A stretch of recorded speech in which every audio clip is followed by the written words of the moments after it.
আমার সুখের জন্য আমি চলে আসছি। কিছু দিতে পারছো আমাকে বিয়ের পর এখন পর্যন্ত? হ্যাঁ, এখন দেখছো স্বর্ণ অলংকার দিয়ে আমার শরীর ভরা, আমি আমার সুখ বাইছা নিচ্ছি। ও তাহলে সন্তানের থেকে, স্বামীর থেকে, সংসারের থেকে স্বর্ণ অলংকারের মূল্য তোর কাছে বেশি হয়ে গেছে?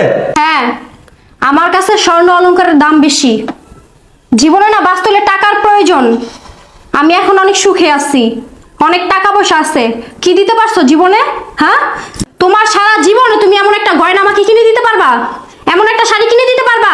হ্যাঁ, তোমার সাথে ওই অভাবের সংসার আমি করতে পারবো না, সেজন্য আমি চলে আসছি। আমি আমার সুখ খুঁজে নিছি। তুমি কেন আসছো আমার সংসারে? হ্যাঁ, আরে বাহ বাহ বাহ বাহ বাহ বাহ! আরে তোর মতো নারীকে তো নোবেল পুরস্কার দেওয়া উচিত।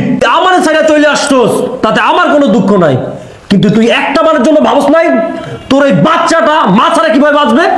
এই তুমি সেই নারী, হ্যাঁ তুমি সেই নারী। কি করে রেখা করতে পারলাম? স্বামী রেখা, সন্তান রেখা, সাজানো সংসার রেখা আমরা চলে আসতে তুমি আমাকে কি বলছো? আমাকে কি বলছো? পৃথিবীতে তোমার কেউ নাই, তুমি এতিম, বাবা নাই, মা নাই, থাকার জায়গা নাই। অথচ এখন তোমার স্বামী আছে, সংসার আছে, দুধের বাচ্চা আছে। দুধের বাচ্চা বলে তুমি চলে আইছো। এই কাজ তুমি কি করে করতে পারলা?